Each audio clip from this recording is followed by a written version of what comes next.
The fall from the sky to sky above planet Severa was a strange swirl of green and gold, unlike anything Captain Jace Rowan had ever seen. His ship, the Resolute Dawn, shook violently as it crashed through the atmosphere. Sirens screamed. Sparks flew across the cockpit. Jace gripped the control handles, shouting to his crew, "Brace for impact." The ship slammed into the ground with a thunderous roar, sending clouds of dirt and fire into the air. Metal groaned. Panels shattered. Then, silence. Jace opened his eyes. Blood dripped down his forehead, but he was alive. Around him, his crew groaned, slowly waking from the crash. Medics moved quickly, checking vitals and tending wounds. "Status?" Jace asked, voice raspy. Lieutenant Miko replied, "Engines are dead. Communication fried. We're stuck, Captain." Planet Severa had been marked as a peaceful world. The humans came on a diplomatic mission to establish first contact.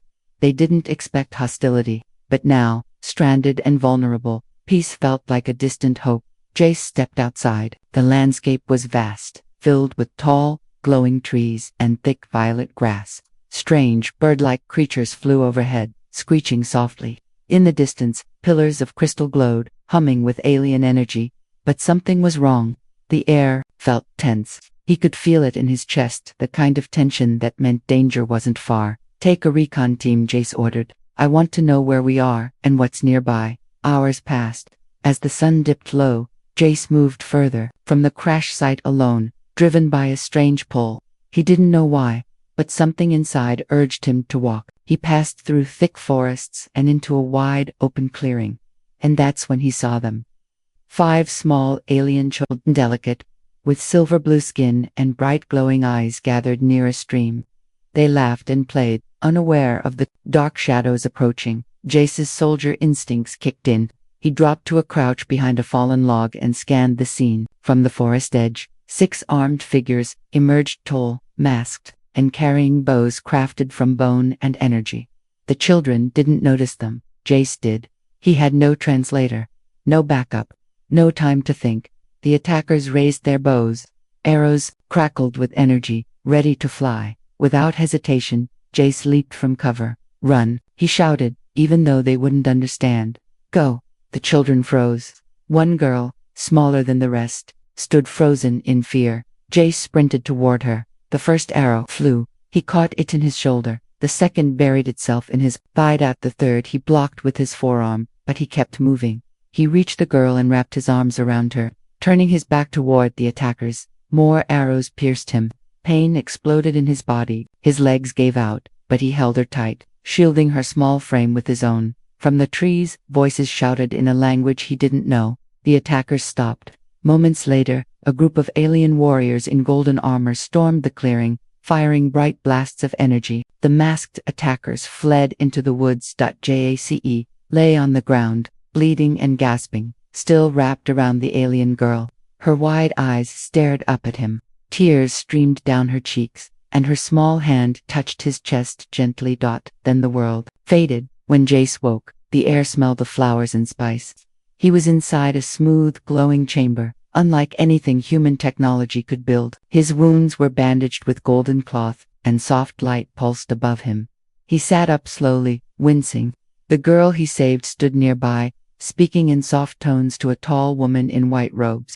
The woman's expression was unreadable, part curious, part cold. Jace tried to speak but could barely find his voice. A new figure entered, a warrior in dark green armor. He walked straight to Jace and pressed something to his neck. A soft tone rang out. "Can you understand me now?" the man asked. Jace blinked. "Yes, good," he said, folding his arms. "Then answer this. Why would a human soldier throw himself in front of royal blood? You nearly died protecting our princess." Jace looked at the girl, shocked. She was royalty. "I didn't know who she was," he said weakly. "I just saw a child in danger." The warrior studied him for a moment, then turned away. "Then your fate will be decided by the queen herself." Jace leaned back, eyes drifting closed again. He had come on a peaceful mission. He never expected to take arrows for an alien child, but deep inside, as the pain dulled, he knew one thing: he'd do it again. He didn't know what reward or punishment waited ahead, but this was only the beginning, and the scars, they were already worth it. Arrows in the sky. Captain Jace Rowan lay still on the crystal soft bed, his breath shallow, his wounds freshly wrapped. The alien technology was like nothing he had ever seen. Liquid light flowed over his body, healing skin and knitting tissue, but some wounds ran deeper than flesh. And Jace could feel the weight of every arrow in his memory. The door to his chamber opened with a soft hum. 2 armored guards entered, followed by a tall woman draped in silver robes. Her long fingers were laced in front of her. Her face was pale blue, marked with golden designs under her eye symbols of high rank. "I am High Protector Virel," she said, her voice cool. "You will rise. The Queen demands your presence." Jace tried to sit, pain flashing through his side. "She demands," he said through gritted teeth. "I just took 5 arrows for her daughter." The guards raised their weapons. Virel didn't flinch. "You are not to speak of her that way," she said calmly. "You are still under judgment." Jace narrowed his eyes but bit his tongue. He pushed himself upright, legs shaking. The healing chamber dulled the pain, but his strength was far from restored. The guards led him down a curved hallway, lit by pulsing blue stones that responded to their steps.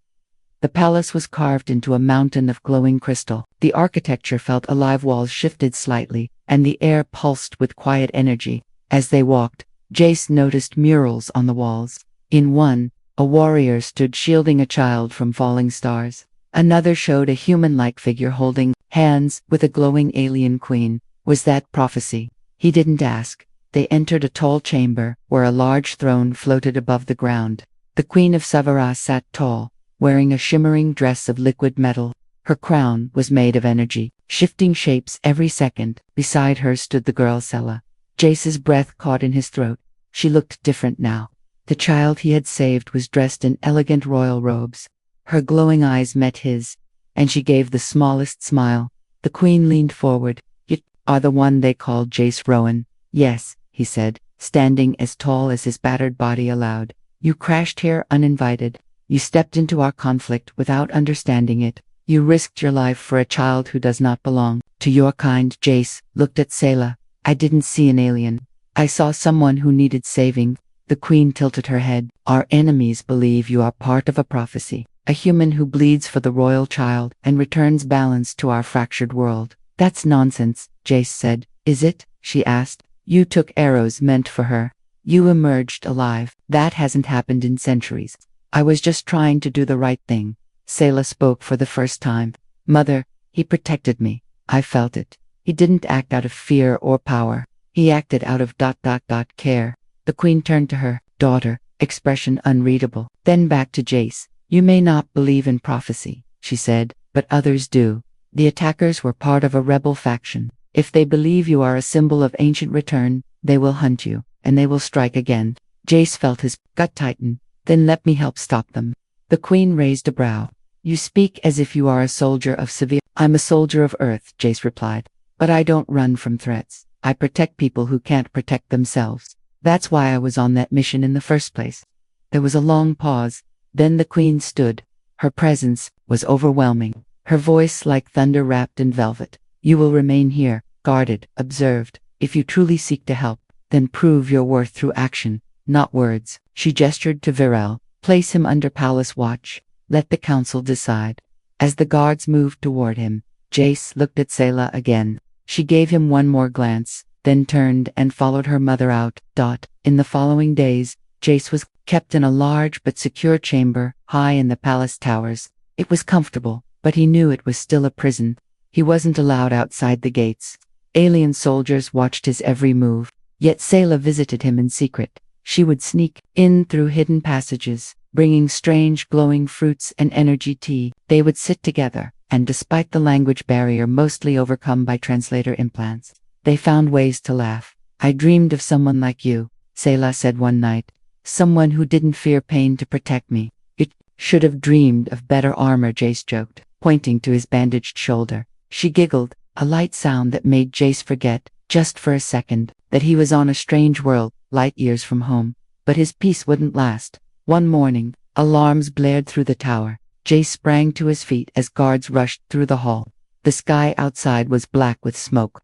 A city gate had been attacked. Rebel forces were testing the palace defenses. A guard burst into his chamber. "Remain here. the queen's orders. Like hell, Jace muttered. He grabbed a curved alien blade from the wall. It wasn't his kind of weapon, but he'd make it work. If this was the beginning of a war, he knew one thing: he wouldn't sit on the sidelines while innocent lives were in danger again, especially not Sayla's, because now, it wasn't just arrows flying through the sky. Where golden energies swirled around her wounds and pulled the pain from her bones, Jace stood outside the doors, not pacing, not speaking. He stared at the wall, his fingers still shaking from the battle in the deep hold. Kairos was dead, but the rebellion was not. It had grown roots deep within the empire, and now it would lash out like a wounded animal, desperate and cruel. Viral approached with her cloak drawn tight, her expression hard as the mountain stone. "We have reports," she said without ceremony. "The remaining forces loyal to Kairos are planning a final strike. They mean to destroy the heart core before the queen can restore order. They know if the core survives, the people will never follow them." Jace looked at her, then turned his gaze toward the great chamber where the heart pulsed behind a shield of transparent crystal. It looked peaceful, but he knew it was the soul of this world, and it was in danger. "When will they strike?" he asked. "Before the second sun rises. They know the guards will rotate at midnight. They have someone inside. Then we do not wait. We make our stand here, and I will be the one standing in front of that crystal when the arrows fly." Viral hesitated. "You have already given much. You have nothing to prove." "This isn't about proving anything," Jace replied. "This is about finishing what I started when I stepped in front of that girl in the force field." Viral nodded once and turned away to alert the queen. Jace entered the heart chamber alone and stood before the core. Its glow was brighter than ever, golden and alive. It responded to him always. Had he reached out his hand and the light reached back? A quiet energy passed through his skin like memory whispered through time. He thought of Earth, of the war that had left him broken, of the missions that stole his brothers in arms, of the medals that meant nothing, and now of Sayla, her voice in the dark, her trust, her hope. This was the only thing that had ever made sense. At midnight the attack came just as they had predicted. A dozen traitors, cloaked in shadow, slipped through secret doors and hidden tunnels. They carried arrows tipped with quantum steel and blades forged in silence. But they did not go unnoticed. Jace met them head-on. No armor, no shield, only the same curved blade he had used since the temple and the fire of purpose in his chest. He fought without hesitation.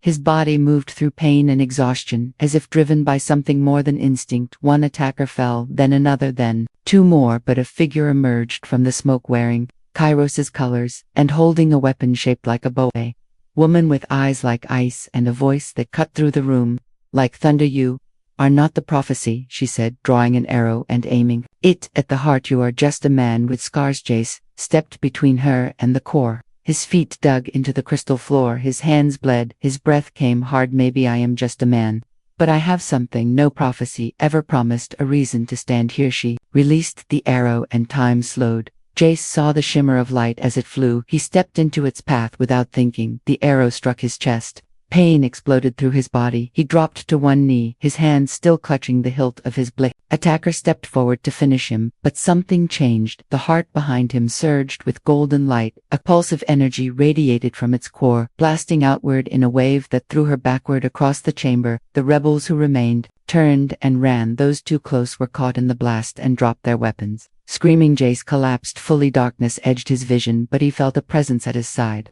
Soft hands lifting his head, a voice whispering his name over and over. Like a prayer, Sayla was beside him. Tears streaked, her face glowing with reflected light from the core. She pressed her hand against the wound, but the energy pouring from the crystal had already begun to move through him. The core was healing him, not just sealing flesh, but restoring something deeper. "You came," he whispered, his voice weak. She nodded, her voice shaking. "Always." The queen entered, then flanked by guards who lowered their weapons. At the sight of her, she looked down at Jace, then up at the heart. Its glow had never been stronger. "You stepped in front of death again," she said, "and again you live." Jace opened his eyes. "Because this time, I wasn't just protecting a girl, I was protecting my future." The queen knelt beside him and placed a hand on his shoulder. "Your scars will remain, but so will your place."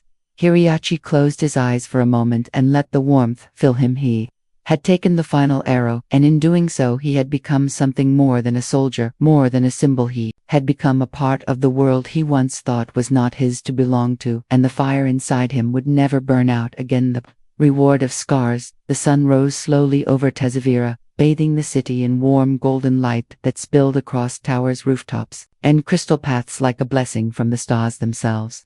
After the battle, the palace stood quiet, but alive, a different kind of energy filling the air. It was not the tense readiness of war, nor the hush of mourning. It was peace, the kind that settles only after the storm has passed and the survivors begin to breathe. Against Captain Jace Rowan sat alone in the Garden of Echoes, watching the morning light dance through the leaves of tall shimmering trees. He wore no armor, no blade rested. At his side his chest was bandaged, his shoulder stiff from the arrow that nearly ended his life, but he was alive. And more than that, he was whole in a way he had never been before. He reached into his pocket and pulled out the arrowhead, smooth, sharp, dark as obsidian, the final arrow, the one meant for the heart core. The one that he had taken in place of a world. Footsteps approached behind him, but he didn't turn. He already knew who it was. Ella stood beside him, silent at first, her robe trailing lightly along the crystal path. She looked at him, then sat beside him, her hands resting in her lap. "They are rebuilding the chamber," she said softly. "The heart is still glowing, stronger than ever." Jace nodded, his eyes fixed on the garden ahead. "We bought that peace with blood, your blood. My people will never forget what you gave. Didn't do it for your people, I did it for Yao." Sela turned to him, her glowing eyes searching his face. There was something in her gaze, something fragile and powerful all at once. "Do you regret it?" "Never. I thought my scars were reminders of everything I lost. Now they remind me of what I found." She smiled and reached out. Her fingers brushed his and stayed there, the smallest touch, but it carried all the weight of two hearts learning to beat together. That night, a great gathering was held in the Hall of Unity. For the first time in generations, both the royal guard and former rebels stood side by side. The queen entered the chamber, flanked not by soldiers, but by scholars, healers, and farmers. Her voice carried across the chamber, clear and strong. "Today, we begin a new era, not ruled by fear or prophecy, but by choice, by unity, by sacrifice." She turned then to Jace and beckoned him forward. He stepped through the crowd, not in military stride, but in steady, quiet steps of someone who had nothing left to prove. His scars were visible, his presence undeniable. She raised a hand over his head and spoke. "This man came from the stars. He bled not for conquest, but for compassion. He fought not for power, but for peace. He is now and forever one of us." The hall erupted, not in shouting, but in song.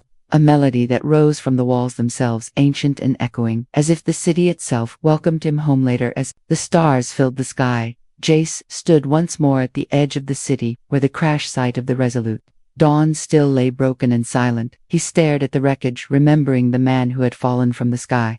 A soldier, a wanderer, a stranger. He was not that man anymore. Sela appeared beside him, holding a small metal case. She opened it, revealing a delicate chain of silver and crystal with a single carved emblem at its center.